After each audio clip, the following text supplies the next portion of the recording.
take this Montgomery 17 up to the lake today. Not even taking the mast or sails or anything. I'm just taking the boat, little outboard. I want to see if I can launch it at my local lake. I've extended the tongue about 3 feet there, and I'm just going to see if I can launch it. And then if I can launch it, I want to see, well, first of all, if there's any leaks, but I want to check the centerboard or swing keel and see if it's in operational condition or if it's stuck or what, just so I kind of know what to do moving forward. So that's what I'm going to do this morning. 1977 Montgomery 17. I brought it up here today just to make sure I could launch it off the trailer because of the keel, and just to check a couple of things out. I didn't even bring the mast or the sails or anything. I just wanted to make sure I could get it off the trailer. I wanted to make sure that the centerboard or the swing keel would work properly, and it does. It goes up and down fine, and didn't have any issues with that whatsoever. And also just wanted to check the boat out for any leaks or anything like that. Well, I was able to launch this boat without too much difficulty, just with that 3-foot extension. That way I can haul it down the road and launch without having to mess with the extension on the trailer. So that worked. And a little outboard. This is a long shaft, but this boat really needs an extra long shaft, which I have one, but I've got to replace a seal on it. So pleasantly surprised that the centerboard does go up and down. Ideally, I'll probably want to replace that pennant on it, pennant, whatever it's called, on it. The next chance I get to have it in the shop, pull it off the trailer.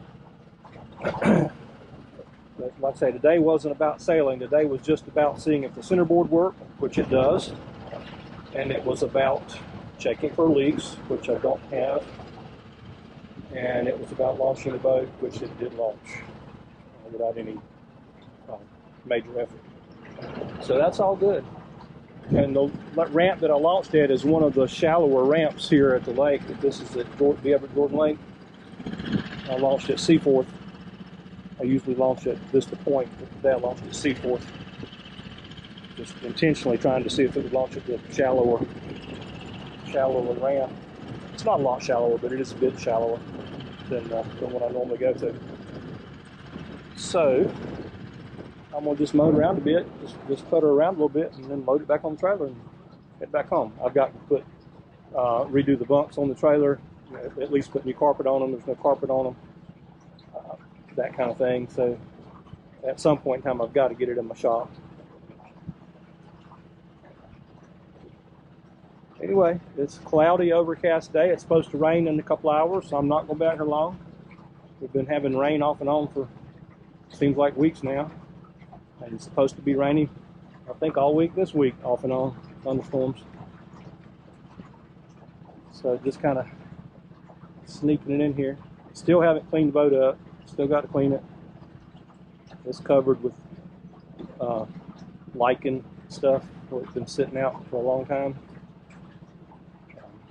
Probably need to make new hatch boards for the storage areas inside the boat. I do have all of the storage hatch lids, but they're a little bit delaminated on the edges, so I may make some new ones.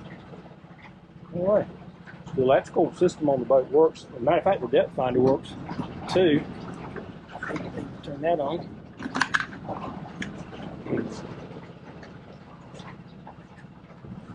So the long shaft engine, it will work if you're not heeled over, but it's really too short. Even here at the dock, you can see it bouncing up and down, and the cavitation plate is just barely under the water there.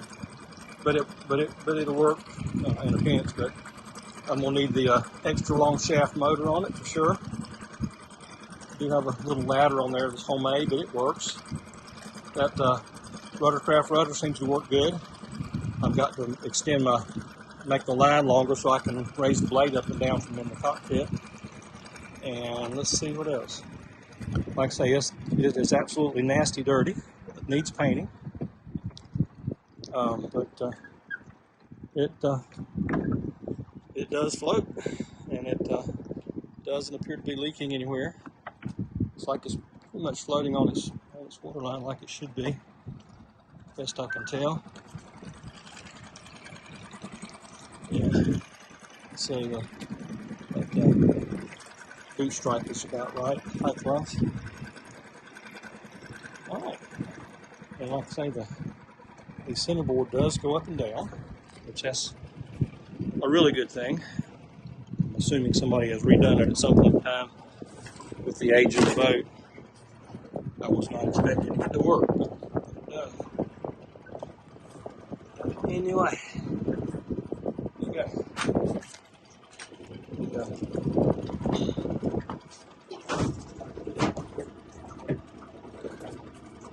I don't particularly like this line they've got on this center board, but it does work. Goes right down to easy. Alright, that's the center board now. We had a bunch of rain last night, and I had left the cockpit plug in, and so my cockpit flooded, and I just forgot to take it out. And so I found out that I've got a little bit of a leak around the screws on this traveler here. So I'm going to have to rebed that for sure. That's the only leak I've found so far, and that only happened because the cockpit flooded. When it rains, it drains fast enough to where it doesn't leak. So I've got just the tiniest bit of water here, but that was in the boat this morning before I ever left the house. Again, it was from forgetting to pull the plug out of that cockpit and let the cockpit fill up with water. But all in all, not too bad for an old boat. Well, this is inside this Montgomery 17. This is a 1977 Montgomery 17. I think I'm going to make some new hatches for these storage areas here. These are getting kind of ragged. You can see the edges are all delaminating. You can see there where the plywood is delaminating bad. So they're getting kind of for wear in there. See where it's delaminating everywhere. These little depressions here fit 3/8 inch plywood pretty good. So I think what I'm going to do is just, these were cut with 1/4 inch plywood and then 1/2 inch plywood glued to the back of them to fit the lip here. And it looks like 3/8 is going to be about right as far as the depth of these little depressions here. So what I think I'm going to do is just cut these things out with 3/8 plywood, and then if they don't want to stay in the hole real good, I'll cut another layer to fit to the inside to kind of lock them in place. Which is what they've done here. They've used 1/4 inch and then 1/2 inch and glued it together. Matter of fact, on this one you can see where it's got screws in it. They screwed it together, and it's actually it's pieced. There's a little strip here and then another strip here where they, I guess, ran out of plywood. And then same way over here.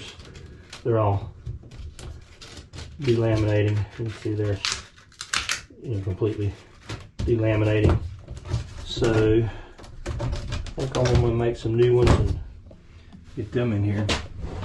Don't really need to do a whole lot inside. It's not too bad. Needs a little cleaning, but not too bad really. One thing I'm thinking about doing is on this bunk here is making this bunk here wider by a few inches here. I don't really think it'll hurt anything. Won't make a whole lot of difference. I'll just take this piece of teak trim here and move it out. There's plenty of room back in there for my legs, but it gets narrow right up here at the shoulders, and need a little bit more width on the shoulders. And that's assuming I'm going to lay in this bunk if I go camping, camp sailing or whatever. So I may possibly cut this and then bring it out at like a 45-degree angle, and then bring it, you know, a little wider right here, and just probably just take a piece of stainless angle or aluminum angle and fasten it to here and just let it come out, and then attach the teak out here to that, and that way it'll still have toe space under it, and nothing changes here, just on the width for the cushion. Just kind of thinking out loud. I don't know. Got a little sink here, but no faucets, so I may drill some holes and put in a little hand pump faucet thing or something here. I've got plenty of room up front for a water bladder to, you know, hold fresh water. It has like a cigarette lighter plug back here that seems to work, and it's got a depth finder that seems to work. The cabin light works. The navigation lights work. There's a battery strapped under here.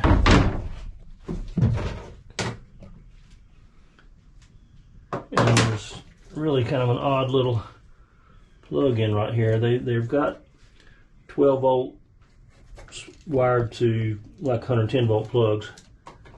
So I'll probably clean up some of that wiring and probably get rid of all that. This the little fuse panel here all works. This plug-in here, like I say, it's a 110 volt plug-in, but they've got it wired for 12 volt, so I'll probably redo that and either do a shore power 110, 115, or either get rid of that and just put some 12 volt in the USB plugs or something. Got a switch up here for the mast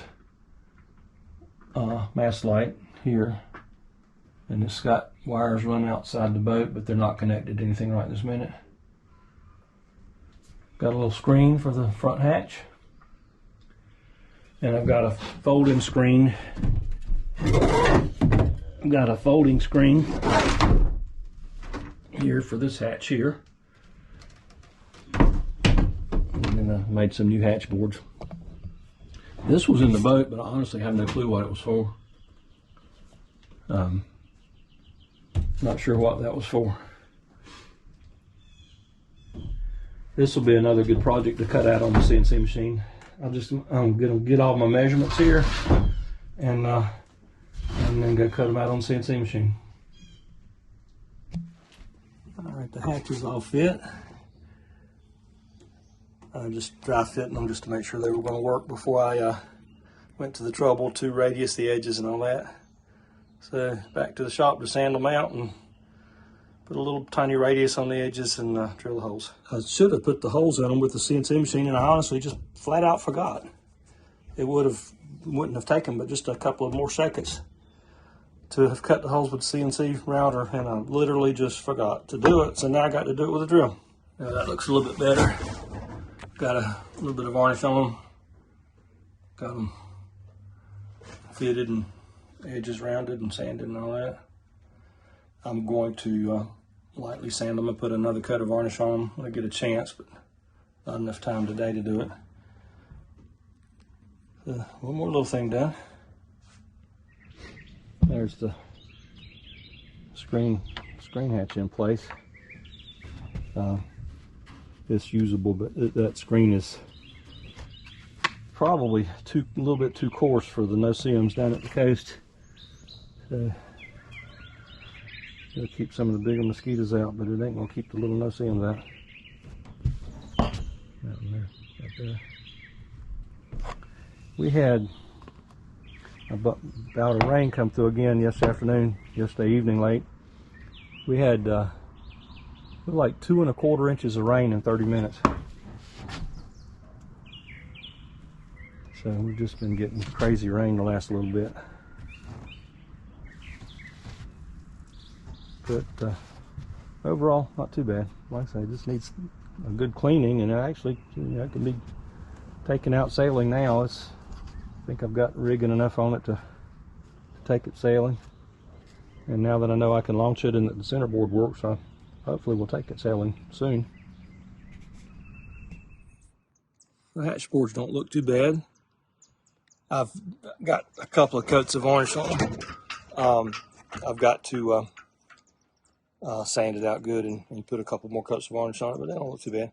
I did add just a little bit of stain to it to darken it up just a little bit, but I think that'll look all right. Like I said, that was the eucalyptus plywood. Works pretty good for stuff like that. Fixing to replace my halyards on this Montgomery 17. I had put just some temporary ones in just to check out my sails, but I've got some appropriate size and length ones now. And I've just very lightly stitched it together there with some marlin twine, waxed twine. And that should go through the sheave at the top of the mast without any problem. Since I've got the mast up right this second here in the yard, I thought I'd just swap them out like this. I see a wasp flying in and out too, so I may have a wasp nest starting here. Hopefully that'll work. We had 5 inches of rain here yesterday afternoon. In 2 hours, we had 5 inches of rain, and that worked perfectly. Running through, it didn't even snag. It just went through just as smooth as silk. So, got this one loose. This actually is a line off of my Com-Pac 23 that I was using temporarily.